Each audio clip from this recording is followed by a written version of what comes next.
समय एक ऐसा सत्य जिससे कोई बच नहीं सकता। हर सांस हमें आगे ले जाती है और हर क्षण हमें याद दिलाता है कि जो जन्मा है वो एक दिन समाप्त भी होगा। लेकिन क्या कोई ऐसा है जो स्वयं समय से भी परे हो? भारतीय दर्शन कहता है हाँ, और उसका नाम है महाकाल। महाकाल का अर्थ केवल शिव नहीं है। महाकाल का अर्थ है वो जो समय को भी नियंत्रित करता है, वो जो जन्म और मृत्यु दोनों से परे है।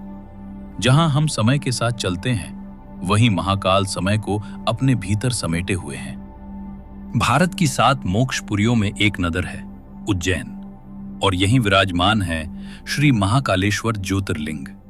ये कोई साधारण शिवलिंग नहीं है। ये वो स्थान है जहां शिव स्वयं काल के अधिपति के रूप में पूजे जाते हैं। महाकालेश्वर की सबसे अनोखी बात यह है कि ये दक्षिण मुखी हैं। शास्त्रों में कहा गया है दक्षिण दिशा यम की दिशा मानी जाती है, मृत्यु की दिशा। लेकिन महाकाल उस दिशा की ओर मुख करके बैठते हैं, जैसे मृत्यु से कह रहे हों तुम भी मेरे नियमों में बंधे हो। महाकाल हमें डराते नहीं, वे हमें निर्भय बनाते हैं। वे ये नहीं कहते कि मृत्यु नहीं आएगी, वे ये कहते हैं कि मृत्यु भी अंतिम सत्य नहीं है। मानव जीवन का सबसे बड़ा भय मृत्यु का भय है। हम धन से नहीं डरते, हम संघर्ष से नहीं डरते, हम डरते हैं अंत से। महाकाल उसी भय का उत्तर है। शिव को जब महाकाल कहा गया तो इसका अर्थ यह था कि उन्होंने काल को भी जीत लिया। काल जो सबको निगल जाता है, वही काल महाकाल में विलीन हो जाता है। उज्जैन को धरती की नाभि भी कहा जाता है।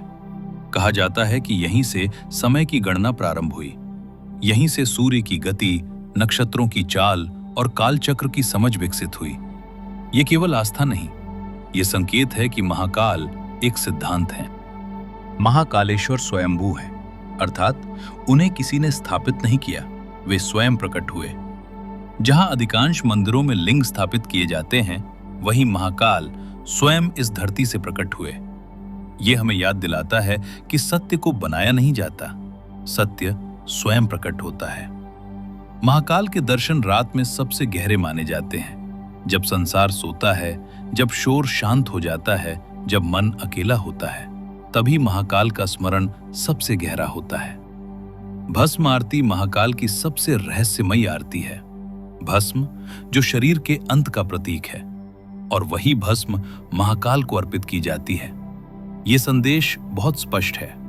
जिससे हम डरते हैं उसी को शिव स्वीकार करते हैं। महाकाल ये सिखाते हैं कि जीवन से भागा नहीं जाता और मृत्यु से डरा नहीं जाता, दोनों को स्वीकार कर आगे बढ़ा जाता है। महाकाल भक्त से कुछ नहीं मांगते, न धन, न पद, न यश। वे केवल एक चीज चाहते हैं, समर्पण। समय के सामने समर्पण नहीं, महाकाल के सामने समर्पण। जब कोई महाकाल का स्मरण करता है तो उसका जीवन धीमा हो जाता है। वो जल्दी में नहीं रहता, वो तुलना नहीं करता, वो भय में नहीं जीता, क्योंकि जिसने समय के स्वामी को जान लिया उसे समय की कमी नहीं सताती। महाकाल हमें ये नहीं कहते कि तुम अमर हो जाओगे, वे कहते हैं तुम सत्य को जान लो, अमरत्व स्वयं प्रकट हो जाएगा। जब भी जीवन भारी लगे, जब भविष्य डराने लगे, जब अंत का विचार मन को जकड़ ले, बस एक बार कहिए ओम नमः शिवाय, और याद रखिए महाकाल समय के भी स्वामी हैं। जय महाकाल।